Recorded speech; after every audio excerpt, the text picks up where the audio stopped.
Rice University. He's married and a father of 3 daughters.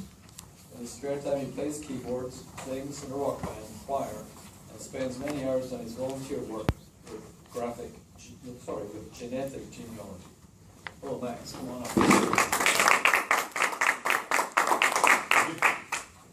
Mr. Toastmaster, fellow Toastmasters, and distinguished guests.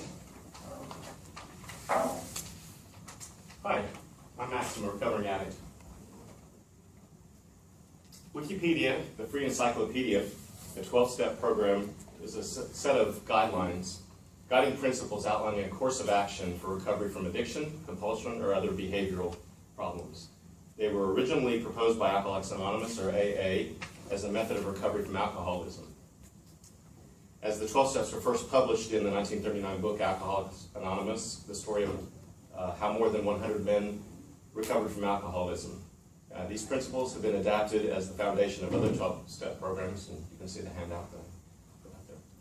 The American Psychological Association summarizes the process as follows. Admitting that one cannot control one's addiction or compulsion, recognizing that a higher power can give strength, examining past errors with the help of a sponsor who's an experienced member, making amends for these errors, learning to live a new life with a new code of behavior, or helping others who suffer from the same addictions or compulsions. Alcoholics Anonymous was the first 12-step fellowship, and it was founded in Akron, Ohio in August 11, 1938. It was founded by Bill Wilson and Dr. Bob Smith, known to the AA members as Bill W. and Dr. Bob. They established the tradition with the anonymous 12-step programs of using only first names only in the level of press, radio, and film. As AA chapters were increasing during the 30s and 40s, the guiding principles were gradually defined as the 12 traditions. A singleness of purpose emerged as the purpose to carry its message to the alcoholic who still suffers. So consequently, drug addicts and other people that do not suffer from the same alcoholism were not welcome in these closed meetings, unless they had a desire to stop drinking alcohol, which might not have been their problem. The principles of AA have been used to form many other fellowships specifically designed for those recovering from various substances, each emphasizing recovery for the specific problem that brought the sufferer into the program. Over 200 self-help organizations known as fellowships with worldwide membership of millions now use these 12-step principles for recovery. For instance, Narcotics Anonymous was funded by addicts who didn't relate to the specifics of alcohol dependency.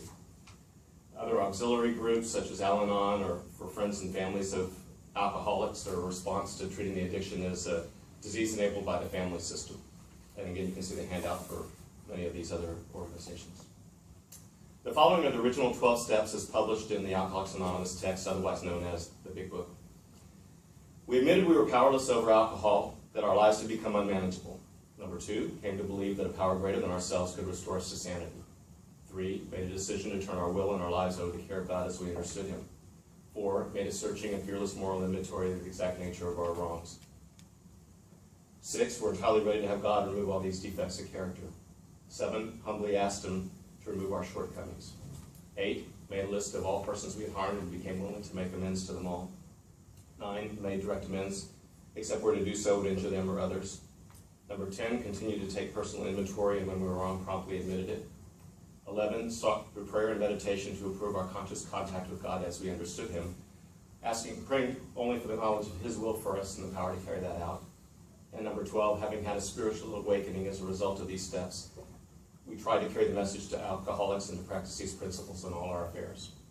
In some cases, other 12-step groups have adapted the AA steps as guiding principles, and they've been slightly modified to the principles important to those particular fellowships, and also to remove gender-based language in some cases.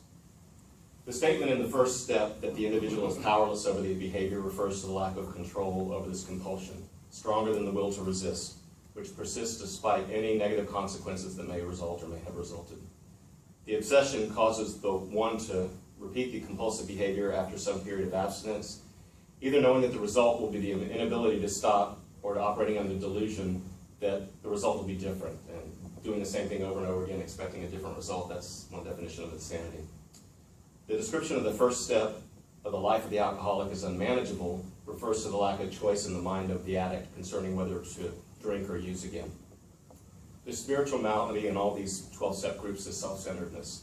The process of working the steps is intended to replace self-centeredness with a growing moral consciousness and a willingness for self-sacrifice and unselfish constructive action. In 12 steps groups, this is known as spiritual awakening. It is suggested that members regularly attend meetings with other members who share their particular recovery problem. According to the first step, 12-step groups emphasize self-admission by members of the problem that they are recovering from. It is in this spirit that members can identify themselves along with admissions of their problem. For example, "Hi, I'm Max, I'm a recovering addict." Such catchphrases are now widely associated with support groups. A sponsor is a more experienced person in recovery who guides the less experienced sponsee or sponsoree through the program. New members in 12-step groups are encouraged to work with at least one sponsor. Sponsors share their experience, strength, and hope with their sponsees. A sponsor's role is not that of an advisor, a banker, a parent, a marriage counselor, a social worker, nor is a sponsor a therapist offering some sort of professional advice. A sponsor is simply another addict in recovery who is willing to share his or her journey through the 12 steps. I entered the 12-step program just over 17 years ago, and I must admit that when I began entering a church every Sunday night, this Jewish boy was a little bit uncomfortable. But, I guess I hoped that there was a quick fix, a cure. But now I've been through this benefaction. I now have nearly 17 years of sobriety, and I attend my meeting every Sunday night to increase the probability of me remaining sober. These steps have given me a new way of life, a new life of gratitude, substituting the great amount of selfishness with working with others. Hi, I'm Max, I'm a recovered addict, and I'm on the road to recovery. Thank you.